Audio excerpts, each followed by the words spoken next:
Good morning again, December 2. Uh, Let us break down lalo para mas mapasimple natin ano ba yung nagiging galaw ng market.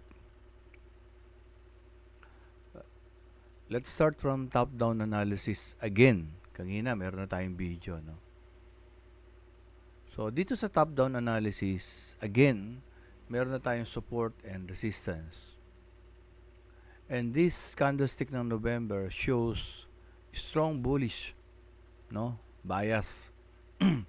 And nag-breakout na siya dun sa trend line niya. Ayan yung trend line. So weekly, lumabas yung candlestick dun sa trend line. And kung titingnan nyo, the body is mas malaki pa rin yung nasa loob. Kaya ang posibilidad nito, kung on the weekly basis, mahina pa ito na umangat. So may posibilidad dito na bumalik pa talaga. Ayan. Kasi obligadong bumalik kasi ang tawag doon correction. So para may ma-build up yung mga orders na naiwan during breakout nung price.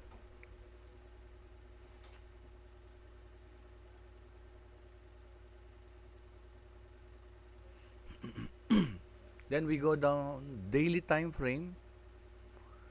Mas makikita natin ngayon na from this consolidation, yan, yung mga katawan niyan, mapansin mo, maliliit. And then nagkaroon ng breakout from this consolidation.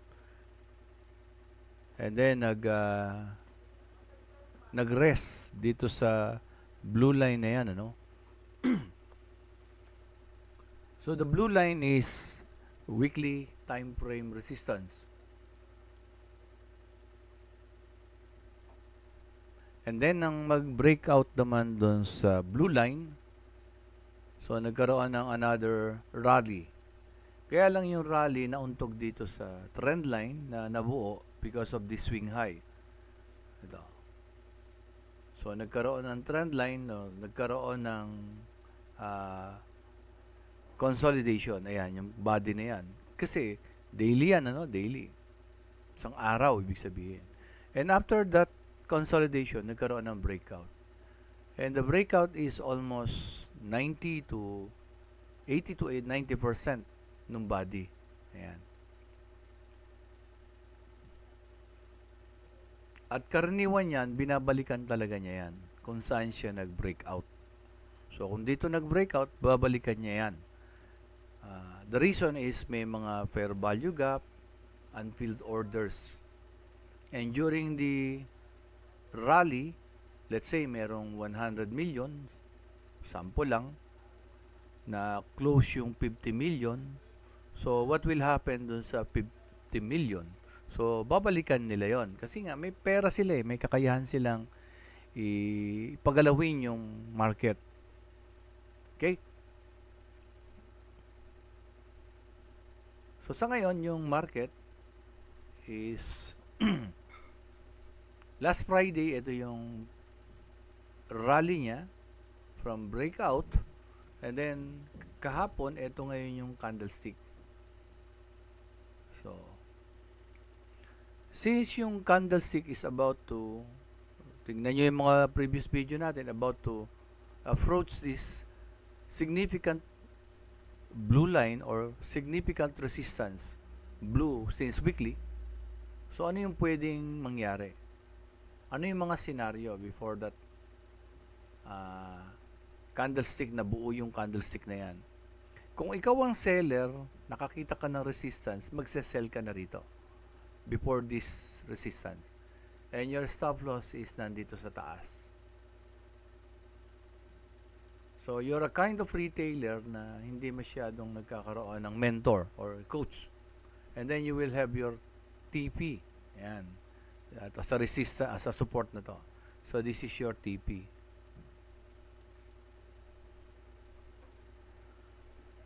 And kung bababa tayo ng lower time frame, So, mapansin nyo, merong, lalo na kung 1 hour, ano, dito yon nag-umpisa. So, this is a consolidation. Sideways. Ayan. And nag-open dito yung price at nag-close dito. So, ibig sabihin,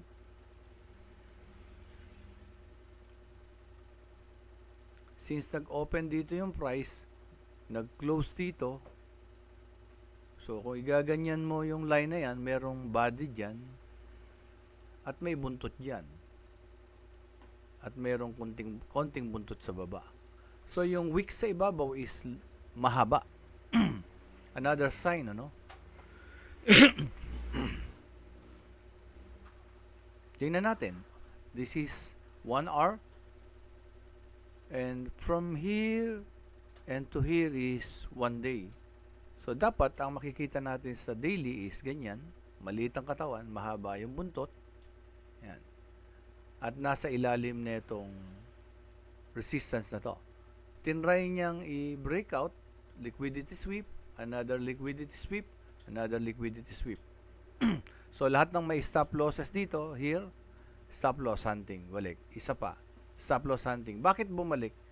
Ganun din, parang mayroon ditong 100 million, nabenta rito yung 50 million, so meron pang hindi nabebenta, kaya babalikan nila. Another 50 million, ayun, parang ganun ang nangyari. And then, habang bumababa yan, dinidislodge na nila yan. Dinidischarge na nila yan sa market. Kaya kung titingnan natin yung daily, yesterday, so dapat ito yung makikita natin.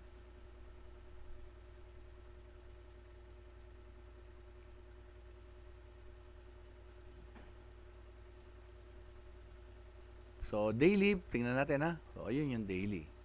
Tanggalin natin yung period separator, properties, alisin natin yung period separator, makikita natin.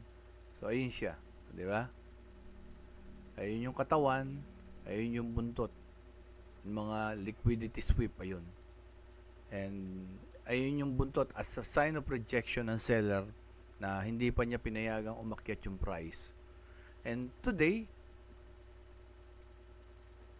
followed by today, ayan, meron tinatawag na, ayan, this candlestick, ayan, from this support, nag-breakout siya, breakdown, at nagre-retest. Nagre-retest. Dahil nga may buntot sa baba eh. So, baligtad, ano? Ito naman, ano? Ayan. Kaya lang, ito, nasa ilalim ng resistance. Kung ito sanang katawan niyan ay nasa ibabaw, okay, yan, ganyan.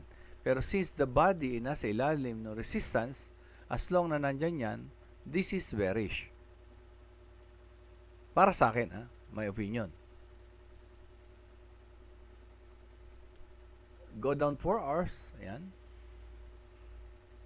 So, ayun yung resistance, ayun yung, ayan, ba? Sign of reversal, ito yung confirmation, and then another consolidation kanina, and then the breakdown. And then there is a wick or buntot, bumalik, a sign of correction or pullback from the breakout, ano? Kasi breakout or breakdown, magre-retest siya, re-retest. Remember, on the daily, the price is nakaganyan. So, may rejection. Ang body nasa ilalim. So, most likely, ang bias natin dyan is bearish. Kaya nga lang, obligadong mag-retrace or mag-correction. So, bakit siya nagko-correction dito ngayon? Bakit nagko-correction ito magmula dito? Bakit bumababa? So, maring may fair value gap dyan o yung unfilled orders. So, tingnan natin. 1 hour, ayan, kung meron. So, ayun, no, may mga fair value gap, ayan. Kunin natin tong box na to, ayan, fair value gap, ayan. And, when you say fair value gap, hindi naman ibig sabihin, hihinto yan dyan, pagbaba.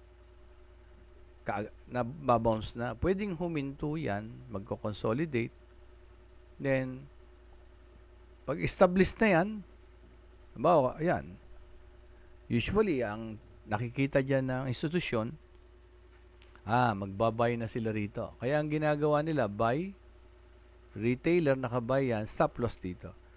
What institutions are going to do is, liquidity sweep niya yan.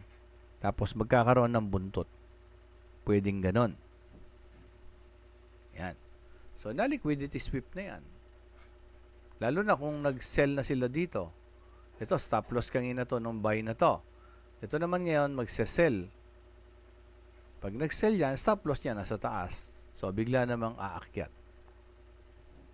But at the moment, ang lumalabas dito, parang ito, ayan. Inverted, head and shoulder. At yung head and shoulder na yon, na-break yung kanyang neckline.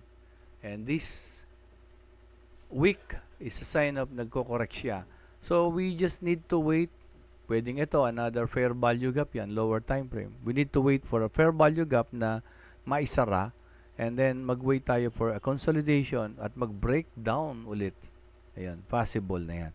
So, kaya lang, daily ito, no? Hindi ito yung scalping na nakikita nyo. This is not the scalping strategy. So, 30 minutes, ayan. So, from the breakdown,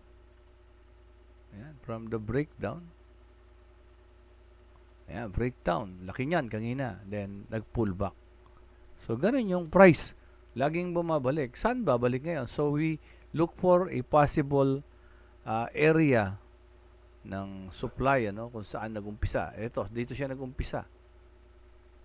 So, possible na yun ang babalikan niya.